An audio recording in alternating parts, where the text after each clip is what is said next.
great to have you here. Before you get started with your presentation, though, I really have to ask, how does someone your age actually start exploring the world of bots? I mean, what inspired you, and what problem were you trying to solve? Why don't you tell us your story? Well, I think all kids my age live a very technology-enabled existence. We've never known a world without smartphones, streaming audio and video, and drones. We're a mobile generation that cares much more about personalized media consumption than the 60-inch TV on the wall. I've read studies where there are claims that we spend 9 hours a day consuming media on our phones. I don't believe that, but I do see screen addiction as a social issue that's facing us. It's being able to observe the technology-related behaviors with my own friends and peers that shape my own views on technology and its potential. Personally, I've always had a love of technology, starting with robotics and then moving into computer science. Last summer, I wanted to learn a new technology and talk to a family friend and successful entrepreneur about his own conversational commerce startup he was launching, Conversable. I also saw my own family's great experience with Alexa. I think we were up to 4 or 5 Echo devices in the home at that point. I decided at that point I was going to dive into the whole conversational world of bots and conversational interfaces. That's what led me to create Skoolbot, a conversational front end to Google Classroom, which I will demo to you in a little bit. With that, let's get started. I'm Liam McKinley, and I'm a sophomore at the Potomac School in McLean, Virginia. And I gotta say, it's more than a little intimidating to follow 2 amazing talks about where the world is heading. I'm going to talk to you about some near-term applications of the technologies that have been discussed. I'm excited to be working on something that I believe is one of those great transformational technologies, like apps were when Apple first launched the App Store back in 2008. It is conversational commerce using natural language, either typed or spoken, to interface with technology.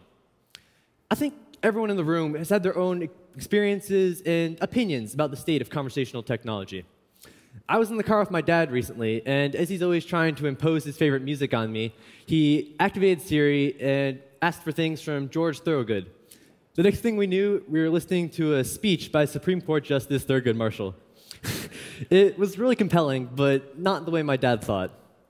There's still lots of work ahead of us to get things right, but for every one of those admittedly funky and maybe frustrating events, there are 100 other great experiences that demonstrate the power and potential of conversational technology, like the work you see being done at USC.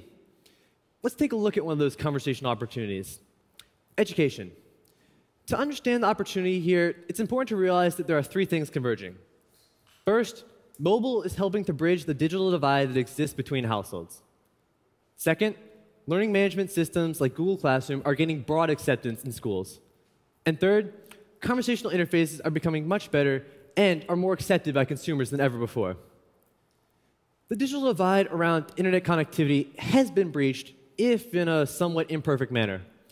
Almost 90% of kids now have daily access to a smartphone, and the cell phone bill has replaced other bills as one of the first bills to pay for poorer families.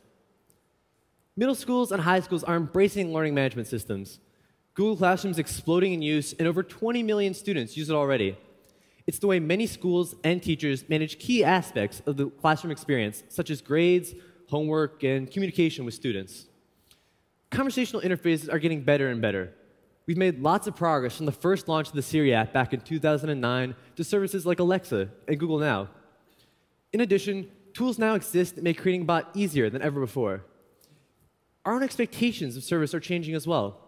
A recent study showed that 90% of millennials would rather deal with a bot than human for customer service. My own first step into conversational technology is Skoolbot. Let me tell you how that came to be. As I mentioned, last summer, I decided I was going to jump into the whole conversational commerce space. I looked at my own experience as a student and saw an opportunity to potentially create a conversational front end to Google Classroom. I had been using Google Classroom since its launch, as my school was very quick to embrace it, and it was a really useful tool, but it had a more traditional web front end to it. I decided to try to create a bot that would be an easy-to-use conversational interface for things that matter to me: homework, grades, and communication with my fellow classmates and teachers. Around the same time, VentureBeat decided to launch the first international botathon, inviting people from around the world to compete. With my dad's encouragement, we entered the contest as a way to have some fun and to motivate us to create the first alpha version of what I envisioned. There were over 250 people from around the world competing from China, Europe, Israel, Australia, and of course, the Valley. I found out later that I was the only non-adult competing in the event. It was a blast. We got little to no sleep over a 4-day period, but at the end, we had what we thought was a compelling entry. I went through several rounds of judging and elimination, and at the end, we wound up winning the botathon. I learned a ton during it and also made some nice friends as part of the process. After the event, we had a long talk and decided to create a real business around Skoolbot. Working that in with school and sports hasn't been the easiest, but I'm happy to say that we now have a real launchable service that we are launching as a free offering to students on both Facebook Messenger and Kik, the messaging solution that's in use by 40% of the high schoolers in the US. Here's a quick demo of it.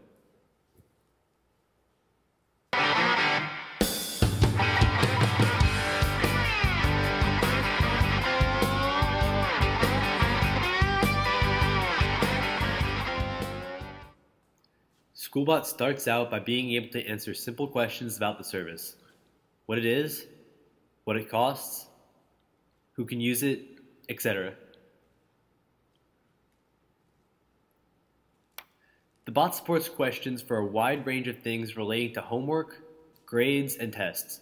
It also makes communications to teachers and classmates really simple.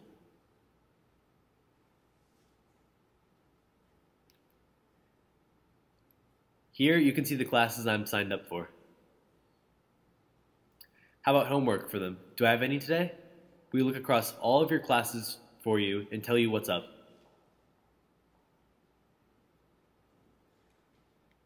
I can also look to see if I have any overdue assignments.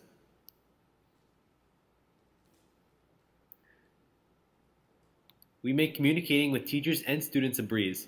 You can use their name or their role. In this case, my biology teacher.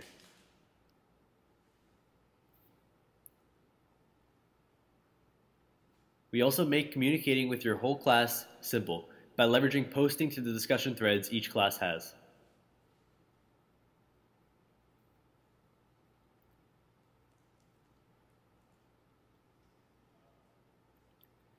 In addition, you can inquire if there are any new posts for your class since the last time you asked us.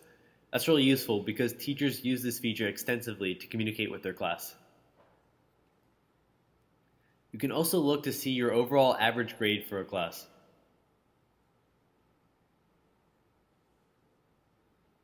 Or if you want, you can drill down into all of the grades you got for your assignments and tests.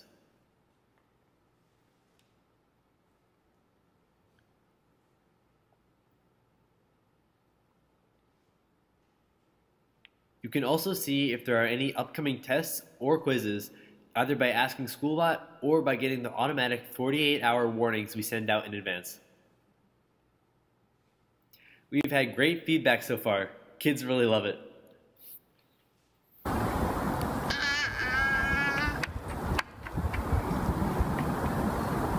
love you, Skoolbot. So what have I learned from this? From an education perspective, I think conversational interfaces can play a huge role. Skoolbot's just one small step on the journey, but I love seeing students' reactions to it.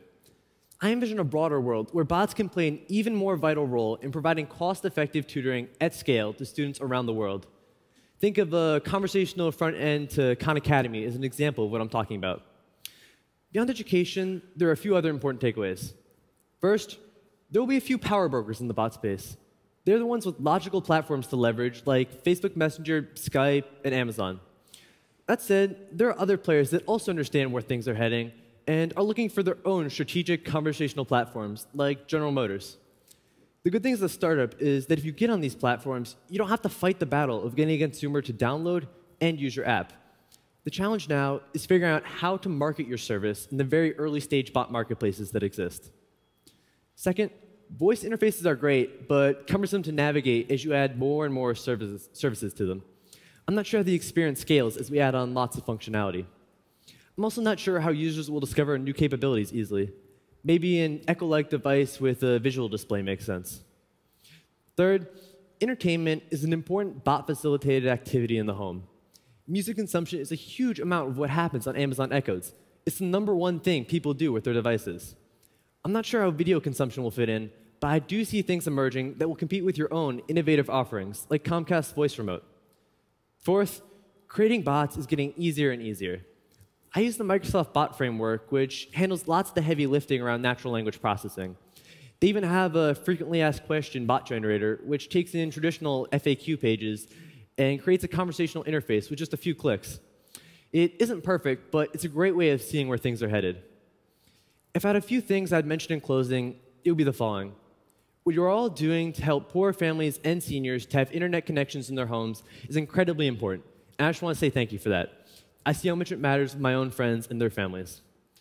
As it relates to the technology I've mentioned, you should challenge your own teams to be real thought leaders in bot-centric customer service. The technology is ready for prime time, and your customers will love it.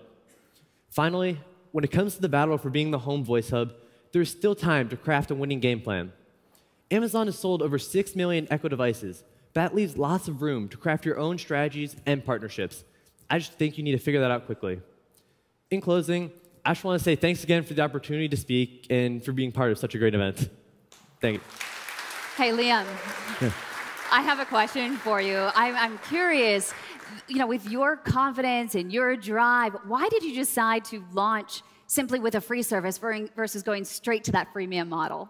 Well, one of the goals with Skoolbot is to make a real difference. And as part of that, we want Skoolbot accessible to the broadest range of students possible. For example, my Aunt Sean, she's a supervisor in the Sacramento School District, and she always talks about the challenges that her students and their families face. That's one of the big reasons we decided to launch it as a free offering. We will have the freemium model eventually, but we're focused on the free model for the upcoming school year. Our near future, and in fact, our right now. Amazing. Liam McKinley, thank you so much.